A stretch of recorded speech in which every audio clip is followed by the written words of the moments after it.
Hello friends, I am Kareena from Kareena fitness. आज मैं आपके लिए लेकर आई हूँ थोड़ी सी इंफॉर्मेशन प्लस स्ट्रेचिंग। बहुत लोगों का कमेंट्स आता है कि या मुझे जब मैं एक्सरसाइज करती हूँ उससे पहले मैं कहती हूँ कि वार्म अप या स्ट्रेचिंग बहुत जरूरी की स्ट्रेचिंग क्यों जरूरी है, स्ट्रेचिंग के क्या फायदे हैं, कि हमें स्ट्रेचिंग अपने एक्सरसाइज से पहले क्यों करनी चाहिए। देखिए, आपने बहुत टाइम देखा भी होगा, लेडीज है चाहे जेंट्स हैं, जब वो मॉर्निंग में उठते हैं तो उनको मॉर्निंग स्टिफनेस या उनके जॉइंट्स में पेन अक्सर होता है।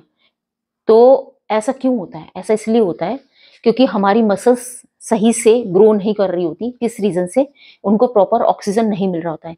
स्ट्रेचिंग एक ऐसी चीज है जो हम वर्कआउट से पहले या अपने मॉर्निंग रूटीन में इंडिविजुअल भी स्ट्रेचिंग कर सकते हैं। अगर लेडीज वगैरह या जेंट्स वगैरह एनर्जेटिक फील नहीं करते हैं, पूरे दिन थके थके से महसूस करते हैं, वो क्यों? क्योंकि उनकी मसल्स में प्रॉपर ऑक्सीजन का लेवल जो है वो डाउन है। अगर आपने अपने मॉर्निंग में स्ट्रेचिंग शुरू करके देखेंगे, आप मेरे कहने पर 1 वीक स्ट्रेचिंग का शेड्यूल बना के देखिए, आपको अपनी बॉडी के अंदर खुद ही चेंज नजर आएगा। आपको अपनी बॉडी पहले से ज्यादा एनर्जेटिक लगेगी। और इसे एक्सरसाइज से पहले क्यों करते हैं उसका भी एक बड़ा रीजन है। चाहे बॉयज हो चाहे गर्ल्स हो, चाहे वो घर में एक्सरसाइज करे चाहे वो जिम में जाकर एक्सरसाइज करे, हर कोच आपको स्ट्रेचिंग के लिए बोलता है, वार्म अप के लिए बोलता है। उसका सबसे बड़ा क्या कारण है? देखिए, जब हम जिम में या घर पर वर्कआउट करते हैं तो पर्टिकुलर किसी एक पार्ट की करते हैं या हम होल बॉडी की करते हैं, तो हमारा ब्रेन एकदम रेडी नहीं होता है कि हाँ ये पार्ट हमारा एक्सरसाइज के लिए प्रिपेयर है। और एक्सरसाइज के बाद कई बार उस पार्ट में पेन भी होता है, ठीक है। तो उस पेन से बचने के लिए और अपने ब्रेन को ये रेडी करने के लिए कि ये पार्ट अब एक्सरसाइज के लिए आगे बढ़ रहा है, इन दोनों की प्रिपरेशन के लिए हमें स्ट्रेचिंग या वार्म अप बहुत जरूरी होता है। आप एक बार स्ट्रेचिंग अपने मॉर्निंग रूटीन में ऐड जरूर करके देखिए और फर्क आपको खुद पता चल जाएगा कि स्ट्रेचिंग से क्या फर्क नजर आता है। ओके, तो शुरू करते हैं आज की स्ट्रेचिंग। सबसे पहले मैं आपको बता रही हूँ वार्म अप स्ट्रेचिंग, ठीक है। ये आपकी होल बॉडी पे वर्क करेगा और आपके आपके जो पैर के टोज वगैरह पे बहुत अच्छे से वर्क करेगा, जिनके पैरों में अक्सर उठने के बाद एकदम दर्द रहता है कि बेड से उतरते ही हमारे पैरों में दर्द रहता है, तो उसका बताने जा रही हूँ। देखो, एक्सरसाइज सेम होती है हर जगह, उसका नेम चेंज हो गया, उसका मीनिंग चेंज हो गया है। आपने जैसे योगा में ताड़ासन सुना होगा, उसमें कैसे करना होता है, सेम वही ये यहाँ पे हमारा as a stretching as a warm up काम करेगा। अपने एड़ियों को ऊपर लेके जाना है, सिर्फ अपने टॉस पे आपको खड़े होना है। अपने हैंड्स को बिल्कुल सीधा ऊपर अपवर्ड मोशन में, और बिल्कुल अपने हैंड्स को ऊपर की तरफ स्ट्रेच कराना है और होल्ड फॉर 5 सेकेंड। इसके आपको 10 रेपिटेशन निकालनी है, ठीक है। अपनी बॉडी को इसी पोजीशन में आपको 10 से 20 सेकंड तक होल्ड रखना है, फिर अपनी नॉर्मल पोजीशन में आना है। इसके आपको 10 रैप करके 2 से 3 सेट कीजिए। इस तरह से काउंट कर लीजिए, 1 2 3 4 5 6 7 8 9 10। यह आपकी होल बॉडी पे वर्क करेगा। अब आप नॉर्मल आएंगे, सबसे पहले एड़ी नीचे, देन हैंड। रिलैक्स। स्ट्रेचिंग सिर्फ आपकी बॉडी को रिलैक्स नहीं करती, आपके माइंड को भी उतना ही रिलैक्स करती है, ठीक है। अब सेम यही पोजीशन लेंगे हम। देखिए मुझे, मेरे टोज की तरफ, मेरे हैंड्स ऊपर और साइड साइड में बैंड होंगे।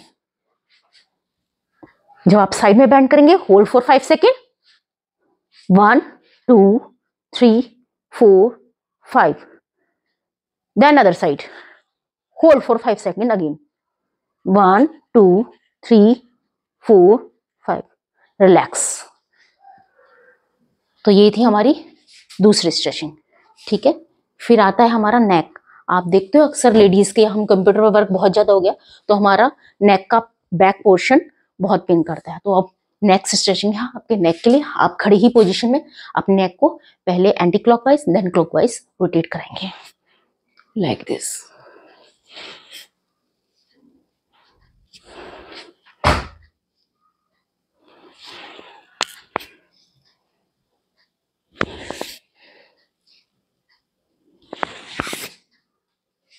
ये हुआ आपका एक सेट।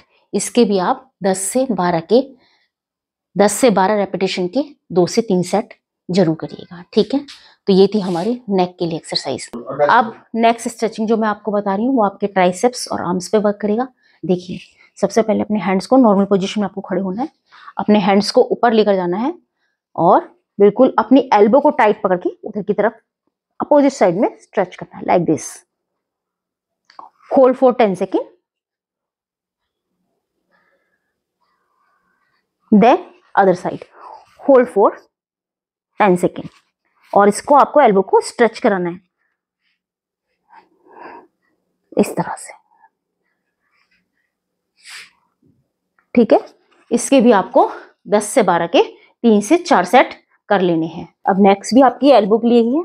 आपको अपनी आर्म्स को इस तरह के लेके जाना है और एल्बो से एल्बो फंसाकर इस तरह से स्ट्रेच कराना है, इस तरह से होल्ड करना है for 8 to 10 second, then relaxed. फिर आपको इसी तरह से करना है,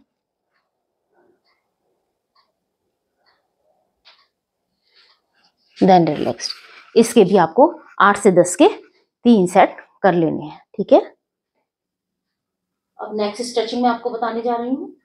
इसमें आप पूरे हैंड्स को ऊपर रखेंगे और बिल्कुल आराम से नीचे की तरफ आएंगे और फ्लोर को टच करेंगे और कोशिश करेंगे 5 सेकेंड का होल्ड करने का। 1 2 3 4 5, देन आराम से ऊपर आएंगे इस तरह से। अगर आपसे फ्लोर टच नहीं होता है तो जहां तक भी आप जा पा रहे हैं, बैंड हो पा रहे हैं, उतना ही आप करेंगे, ठीक है। अगर इतना कर पा रहे हैं इतना कर लीजिए, कोई दिक्कत नहीं है। Then floor touch, hold for 5 second और नॉर्मल पोजीशन, ठीक है। अब जो नेक्स्ट स्ट्रेचिंग है ये आपकी काफ मसल्स पर वर्क करेगी। आपको एक आगे एक पीछे लाइक दिस बैंड करने हैं अपने घुटने पे, होल्ड फॉर 5 सेकेंड और नॉर्मल पोजीशन। इसी तरह से दूसरी साइड का, होल्ड फॉर 5 सेकेंड,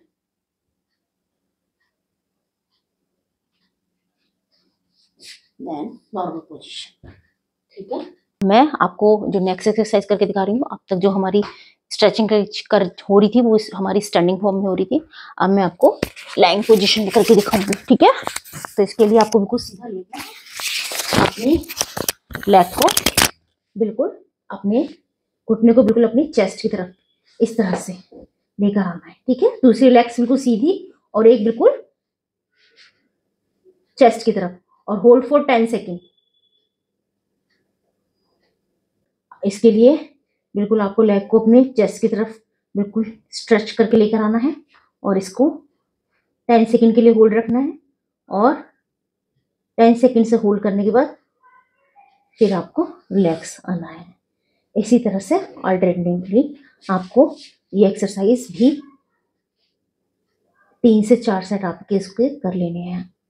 जो स्ट्रेचिंग मैं आपको ये बता रही हूँ ये आपके घुटनों के लिए बहुत ही अच्छी है, ठीक है। जितना पॉसिबल हो उतने आपको नीज अपनी चेस्ट की तरफ खींच के लेकर आनी है इस तरह से, ठीक है।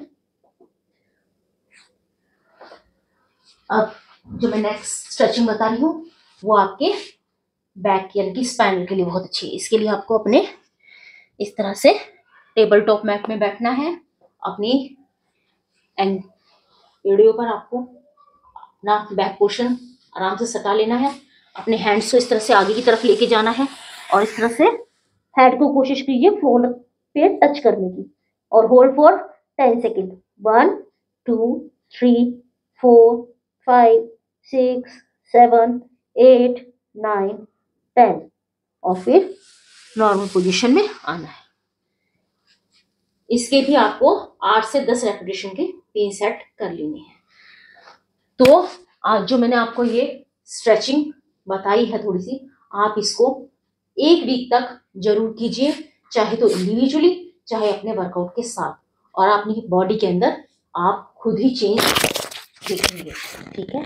तो ये एक्सरसाइज जरूर। तो अगर आपको मेरी वीडियो अच्छी लगी हो तो प्लीज़ मेरी वीडियो को लाइक ज़रूर कर दीजिएगा और जिन आपके फ्रेंड्स ने मुझे सब्सक्राइब नहीं किया हुआ है उनको ये वीडियो ज़रूर शेयर कर दीजिएगा, ठीक है। और प्लीज़ मुझे सपोर्ट कीजिए और मेरी वीडियो को ज़्यादा से ज़्यादा लाइक कीजिए। Okay, bye.